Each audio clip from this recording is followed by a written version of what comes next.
podemos introducirnos a ella, y es lo importante, hermano, de hacerlo de manera sabia, prudente, y saber entender y aplicar ciertos conceptos los cuales nos van a ayudar a tener cierta y aplicar correcta interpretación de la palabra de Dios. No es algo solamente, hermano, la hermenéutica que tiene que tener solamente los predicadores, sino que todo miembro de la iglesia para poder entender la palabra correctamente. El apóstol Pablo dice que él prefiere entender 5 palabras con entendimiento que 10.000, mis hermanos, y poder enseñar esas 5 de manera correcta y de manera exacta. Es por eso, mis hermanos, que el estudio que hoy pasaremos es una introducción a la hermenéutica, ya que la hermenéutica es bastante amplia. Vamos a introducirnos a lo que es la hermenéutica. Bueno, la hermenéutica y el objetivo de la hermenéutica es proveer las herramientas necesarias para la correcta interpretación y lectura de la revelación de Dios a través de las Escrituras. Entender la interpretación bíblica a través del método histórico-gramatical. Cuando hablamos del método histórico-gramatical, lo que estamos hablando es que yo no puedo dejar de lado la historia y la gramática fuera del pasaje. ¿Por qué? Porque yo debo entender, mis hermanos, que a la audiencia y a las personas que les fue escrita aquella carta, aquella epístola, fue para una audiencia determinada en un tiempo determinado, con costumbres determinadas, con palabras determinadas. Es por eso la importancia de la hermenéutica. Conocer la interpretación literal de las palabras sin ignorar las figuras literarias y retóricas, las parábolas, la poesía y la profecía. Cuando hablamos de figuras literarias, hablamos de las parábolas, hablamos de la hipérbole, que es una exageración, y como caso podemos ver este relato cuando habla que las multitudes siguen a Jesús y los escribas y fariseos dicen: mira, el mundo va atrás de él. Y si tú empiezas a analizar bien el texto, no todo el mundo va atrás de él, porque habían escribas, fariseos, imperio romano que no iba atrás de él, solamente iban aquellos que eran sus discípulos. Entonces el escritor solamente está exagerando, generando una hipérbole en aquel texto. La ironía también es parte de una figura literaria, y tú lo puedes ver en el texto de segunda de Timoteo, en el capítulo 2, versículo 15, cuando Pablo le dice a Timoteo que con mansedumbre corrija a aquellos que se oponen a la verdad, por si acaso, si quizás Dios le concede arrepentimiento. Ese quizás, mis hermanos, marca la ironía, debido a que Pablo sabe que Dios puede hacerlo. Pero él introduce el quizás de forma irónica. Otra figura literaria que se ve en la palabra. También tenemos lo que es la paradoja, y la paradoja no es nada más que un hecho contrario a la lógica. Cuando hablamos de que es necesario ser chico para ser grande, que para ganar la vida yo tengo que perderla, eso es una paradoja, un hecho contrario a la lógica real. La retórica es la manera efectiva de exponer la palabra de Dios, el arte de elocuencia, de hablar, de exponer bien el mensaje, de hablar bien, de exponer bien lo que yo quiero entregar. Las parábolas, hay dos formas en que yo puedo interpretar las parábolas: de manera alegórica y de manera no alegórica. ¿Por qué? Cuando hablamos de alegoría, mis hermanos, la parábola de las 10 vírgenes, yo la debo interpretar de manera no alegórica.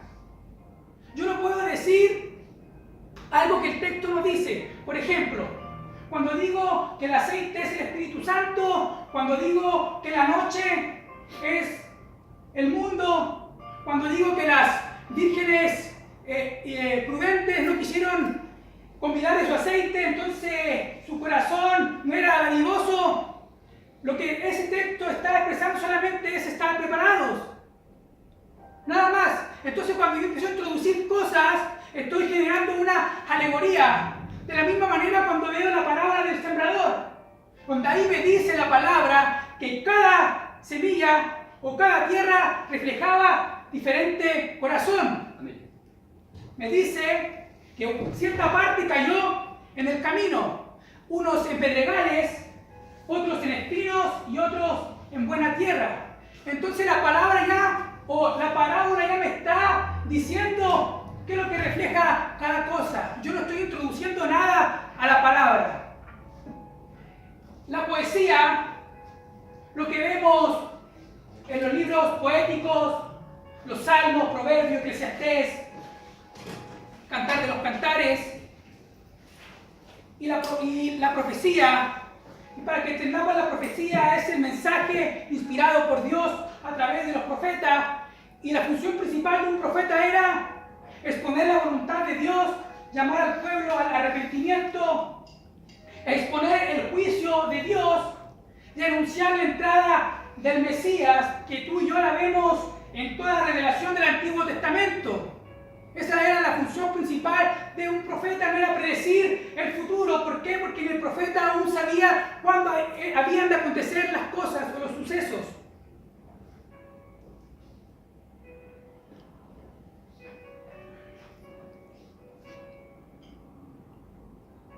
Hermenéutica, proceso metódico de estudio y reflexión del texto bíblico, a través del cual uno aplica reglas y principios que faciliten el entendimiento de las Escrituras. Este proceso técnicamente es conocido como hermenéutica. No puedo pretender, mis hermanos, interpretar las Escrituras de manera precisa y eficaz si desconozco ciertas reglas que deben cumplirse a la hora de interpretar el pasaje, haciendo que la teología sea muerta y estéril en lo que el relator o el escritor quiso decir. Entonces la hermenéutica es el uso de reglas, de leyes, las cuales me van a ayudar a entender bien lo que Pablo quiso decir, lo que Juan quiso decir, lo que Pedro quiso decir, lo que Jesús quiso decir en sus parábolas. Entonces, la palabra hermenéutica, como vemos, la palabra hermenéutica tiene su origen etimológicamente. Cuando hablamos de etimología, es el origen de las palabras, de dónde viene y es el origen de dónde nace aquella palabra. Y esta palabra nace de la mitología griega, de un dios griego llamado Hermes, considerado el traductor y el mensajero de los dioses de aquella cultura, de los dioses del Olimpo, que se encargaba de traer el mensaje de los dioses y llevarlo al pueblo y entregárselo a la gente. Es de ahí que viene la palabra Hermes, hermenéutica, que nos enseña que es el inventor de las Escrituras. Pero no es el origen lo que se ocupa acá en la Escritura. La palabra que se utiliza es hermeneuo, del verbo hermeneuo, etimológicamente. Deriva de Hermes, hermenéutica, que quiere decir quien explica lo que no se entiende. Y tiene tres connotaciones, que es explicar, traducir e interpretar. Cuando hablamos de explicar, veamos Hebreos capítulo 5, versículo 11.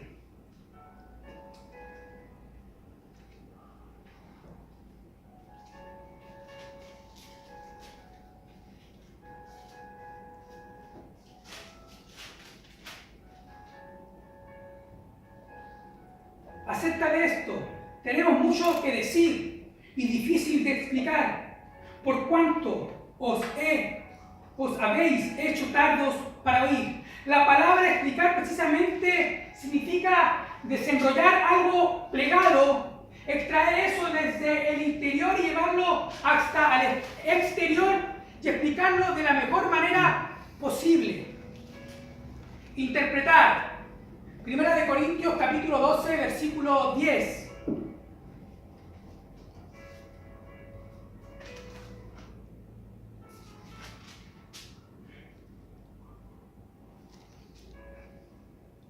A otro el hacer milagros, a otro profecía, a otro discernimiento de espíritus, a otro diversos géneros de lengua y a otro interpretación de lengua. Cuando hablamos del proceso de interpretar, mis hermanos, es comprender lo que aquel escritor quiso entregar a aquella audiencia determinada, entendiendo que las epístolas, mis hermanos, no eran dirigidas para nosotros, eran dirigidas para una iglesia determinada. Cuando Pablo escribe, él no sabe o él no piensa que sus cartas o sus epístolas iban a ser partes del Nuevo Testamento. Debemos tener en claro eso. Pablo no pensaba eso. Pablo no entendía eso. Entonces cuando Pablo escribe para corregir a la iglesia que está sufriendo diferentes problemas, para corregir diferentes puntos doctrinales, para aconsejarlas en su manera de vivir, en su manera errónea. Entonces Pablo no sabe que va a ser parte del Nuevo Testamento. Entonces debemos entender que esto no iba dirigido para nosotros. Es por eso, mis hermanos, que yo debo indagar más allá y ver qué es lo que Pablo quería decirle a ellos, en qué época, en qué contexto, qué estaba pasando, cuándo estaba pasando, qué estaban sufriendo y en qué momento. Traducir. Primera de Juan capítulo 1, versículo 38.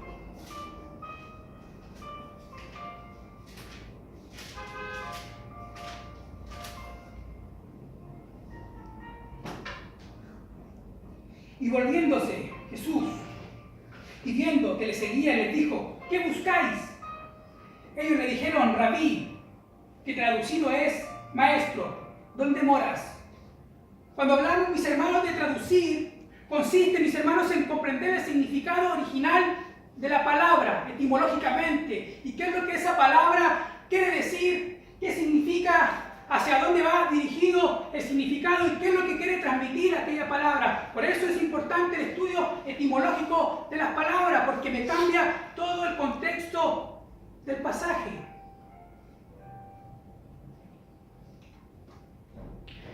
El propósito de la hermenéutica, mis hermanos, es ayudarnos a conocer a Dios más íntimamente, para poder amarlo por encima de todas las cosas y llegar a conocer con claridad lo que Él espera de nosotros, así poder serle fieles, obedientes y útiles. El propósito, mis hermanos, de la hermenéutica no es que nos volvamos más cabezones, que seamos más elocuentes, más eruditos, sino que es poder conocer más a Dios, más su revelación, más su propósito, qué es lo que Dios quiere para mi vida, qué es lo que Dios quiere para su vida, qué es lo que Dios quiere para su iglesia. Aquí el conocimiento, mis hermanos, en la hermenéutica no importa, sino conocerle más, entender qué es lo que Él quiere, qué es lo que Él quiere que yo viva, cómo Dios quiere que yo me conduzca, cómo quiere Dios que yo me dirija, cómo quiere Dios que yo le busque, cómo Dios quiere que yo me entregue. Entonces, ese es el propósito de entender con exactitud la palabra de Dios. Su importancia es una importancia relacional, espiritual y diaconal. Juan capítulo 17, versículo 3.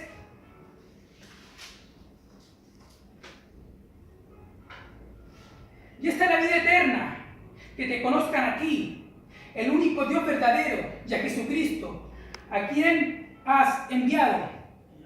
Relacional, hablamos que queremos conocer al Dios que amamos, que queremos conocerle más para poder entregarnos más.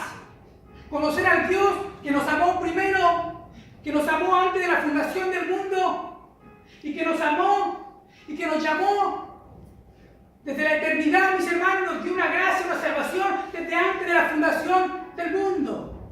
Es el propósito, mis hermanos, de la relación con Dios. Espiritual. Salmos, capítulo 25, versículos 4 y 5.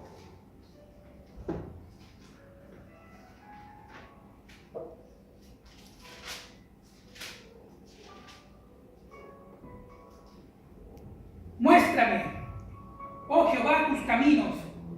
Enséñame tus sendas. Encamíname en tu verdad y enséñame, porque tú eres el Dios de mi salvación. En ti he esperado todo el día. Muéstrame, oh Jehová, tus caminos. Muéstramelos tú. Yo no los conozco. Alguien me tiene que dirigir.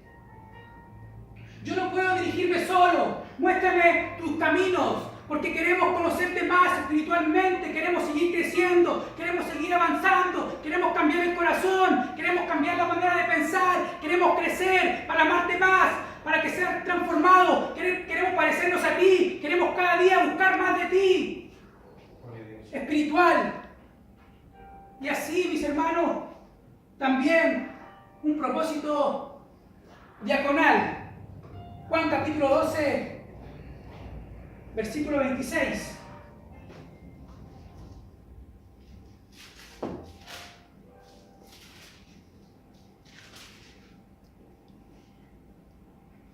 Si alguno me sirve, sígame.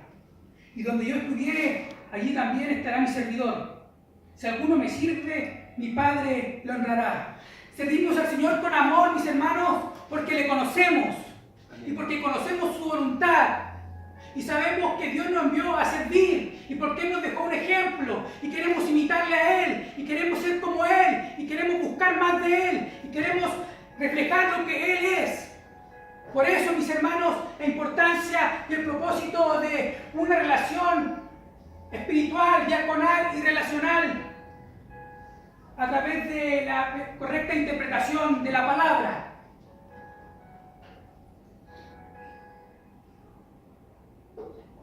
Para una buena, correcta interpretación, yo debo tener en cuenta, mis hermanos, 3 puntos. El primer punto es el más importante, que Dios es el autor. Dios es el autor de la Escritura. Amén. Segunda de Timoteo, capítulo 3, versículos 16 y 17. Toda la Escritura es inspirada por Dios y útil para enseñar, para redarguir, para corregir, para instruir en justicia, a fin de que el hombre de Dios sea perfecto, enteramente preparado para toda buena obra. Cuando hablamos de que toda la palabra es inspirada, esa palabra inspirada, sabemos que en el griego original es exhalada, es el soplo de Dios. Algo que el pastor ya nos ha enseñado, el hermano Juan también nos ha enseñado, que es el soplo, el exhalo de Dios mismo. Un proceso de investigación. Vayamos a Lucas capítulo 1, versículos 1 y 4.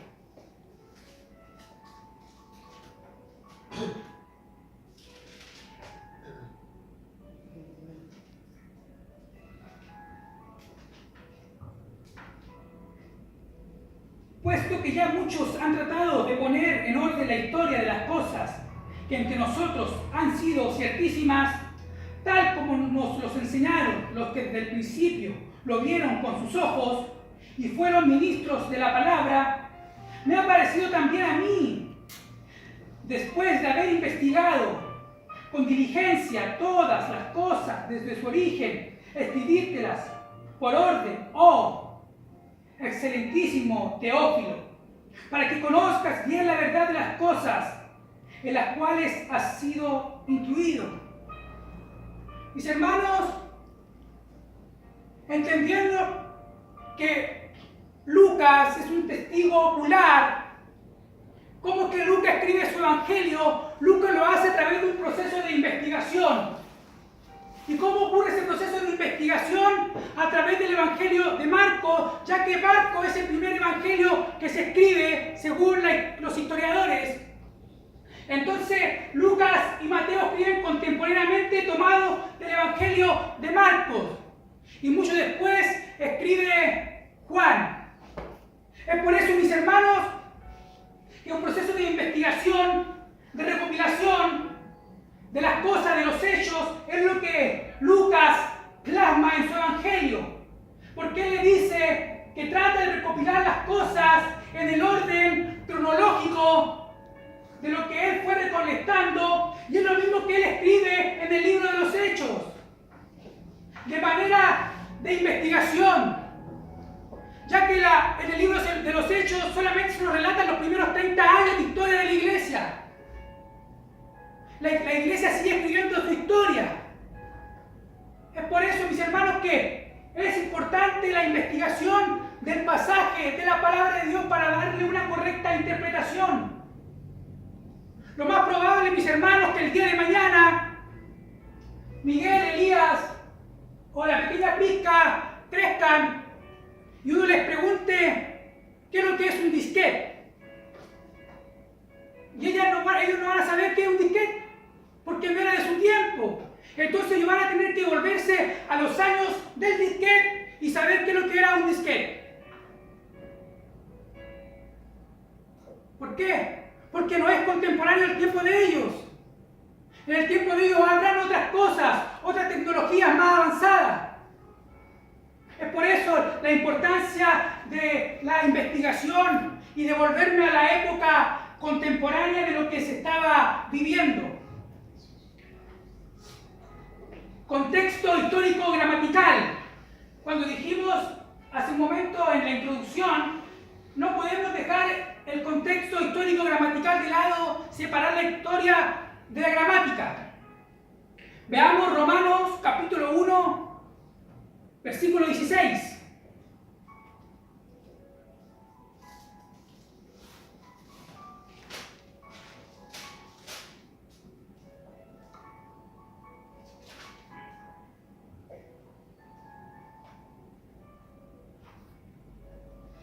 Porque no me avergüenzo del Evangelio, porque es poder de Dios para salvación a todo aquel que crea, al judío primeramente y al griego. Cuando hablamos, mis hermanos, de poder, esa palabra poder viene del griego dunamis. Y he escuchado, mis hermanos, muchos predicadores que dicen que esa palabra connota a la palabra y que lleva a dinamita, diciendo que el Evangelio es una dinamita. Cosa, mis hermanos, que la dinamita fue creada en el año 1866 por Alfred Nobel. Entonces, Pablo nunca dijo que el Evangelio era una dinamita, porque cuando Pablo escribe, la dinamita aún no existía. Entonces, cuando yo digo eso, estoy introduciendo algo que Pablo nunca dijo. Lo que la palabra poder significa o significaba era la capacidad o facultad de ejecutar una acción determinada. Es por eso que yo puedo tomar el texto y decir, porque no me avergüenzo del Evangelio, porque tiene la capacidad o facultad de ejercer una acción determinada para salvación, todo aquel que cree, al judío primeramente y también al griego. Pero si yo digo que el Evangelio es una dinamita, estoy diciendo algo que Pablo no dijo, porque la dinamita aún no se creaba, la dinamita aún no existía. Entonces, por eso la importancia, mis hermanos, de tener una buena hermenéutica, de poder estudiar la etimología de las palabras, el origen y el contexto de lo que fue escrito. Bueno, el apóstol Pablo, mis hermanos, nos hace una advertencia a través de su amado discípulo Timoteo, y nos dice que un cristiano no está llamado a exponer sus propias ideas, sino que la palabra de Dios con fidelidad. Segunda de Timoteo, capítulo 2, versículo 15. Procura con diligencia presentarte a Dios aprobado, como obrero que no tiene de qué avergonzarse, que maneja con precisión la palabra de verdad. La palabra precisión viene del griego ortotomeo, que significa cortar derecho. Entonces, lo que Pablo está diciendo es que un predicador o un hombre que expone la palabra con fidelidad es un hombre que corta la palabra y la traza de manera derecha, no un hombre que traza de manera chueca la palabra de Dios. Entonces nos dice que Pablo afirma que es de absoluta importancia que al presentarnos delante de Dios lo hagamos como siervos, que cuando compartimos su palabra no lo hagamos de una manera superficial, torpe o inexperta.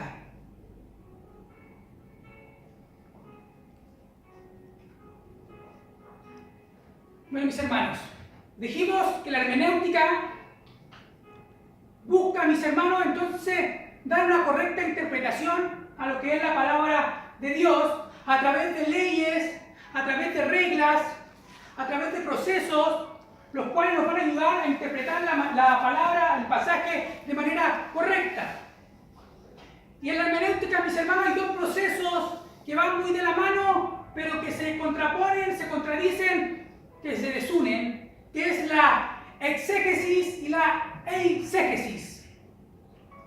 Cuando hablamos de exégesis, viene del griego exegomai, que significa extraer, dar a conocer, sacar afuera. Veamos Juan, capítulo 1, versículo 18.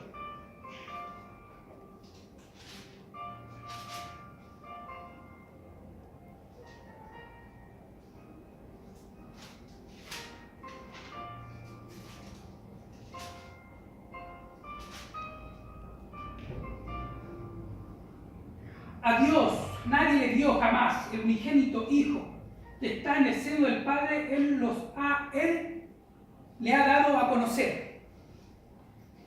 Esa palabra, mis hermanos, dar a conocer, es la palabra exegomai. Exegomai, dar a conocer, extraer algo, sacar afuera, mostrar algo. Entonces, ese pasaje en el original es: nadie ha visto jamás a Dios, el unigénito Dios, que está en el seno del Padre. Él es exegomai. Él le ha dado a conocer. La exégesis, mientras la exégesis, mis hermanos, intenta extraer todo el texto y la claridad del pasaje, lo que la exégesis intenta hacer es introducir la idea del propio intérprete, quiere darle al texto. Lo que yo quiero que el texto diga. Eso es la exégesis. Yo introducir algo que el texto no dice. Por ejemplo, cuando dijimos que el Evangelio es dinamita. Yo estoy introduciendo algo que la palabra no dice. Eso es una exégesis. Y eso nos lleva a una imposición y a una exposición de la palabra. Cuando hablamos de exposición, hablamos de extraer y de exponer de manera precisa y eficaz y exegética el pasaje, el texto y lo que el autor quiso plasmar en el pasaje. Y cuando hablamos de imposición, es la acción de yo querer imponer de manera, por decir, esta palabra soberana, por decir, de que lo que yo digo es así, lo que yo voy a interpretar es esa correcta interpretación. Eso es la imposición.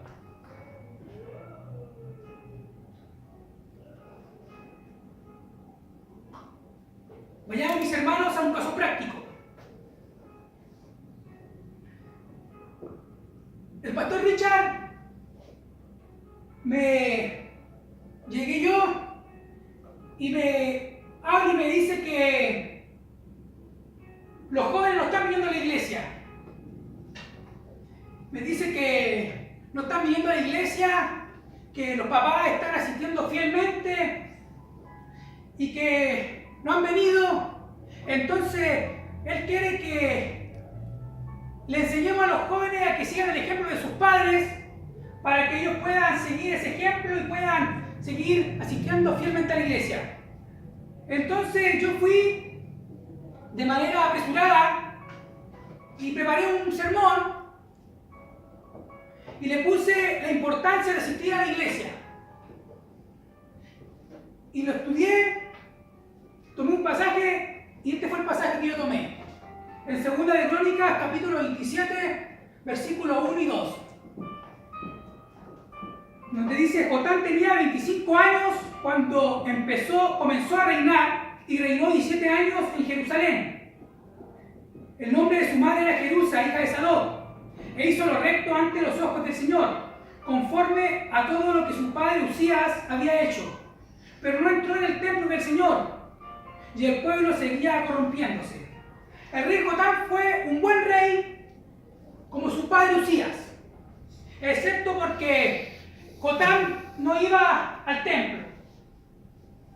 Entonces ese texto yo encontré que cayó como anillo para mi sermón y yo lo empecé a preparar y le hice una introducción, le hice el centro del mensaje o el cuerpo del mensaje, una pregunta final que la conecté con la conclusión. Y como introducción yo le puse, hoy en día los hijos deben seguir el ejemplo de sus padres y ellos deben saber proveer el buen ejemplo para ellos. Yo hice esa introducción, ya hablé de eso, y en el centro y el cuerpo del mensaje tomé el ejemplo de Usías y lo conecté con el ejemplo de Jotam. Usías fue al templo cada semana, pero su hijo no lo hizo. Al final todo el pueblo se corrompió.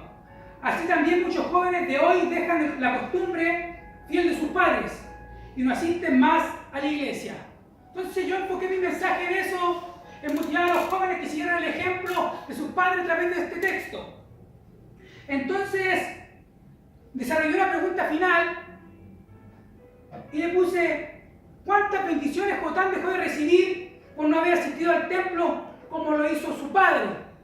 Lo que yo quiero decir a los jóvenes, ¿cuántas bendiciones tú has perdido por no venir a la iglesia? ¿Cuánto has dejado de buscar de Dios? ¿Cuánto tú has dejado de aprender? ¿Cuánto tú has dejado de consagrarte? ¿Cuánto tú has dejado de perseverar? ¿Cuánto tú has dejado de que Dios te use? Y como conclusión, los padres deben inculcar el hábito de asistir a la iglesia a sus hijos. Los jóvenes deben seguir la costumbre de sus padres que lo hacen de manera fiel.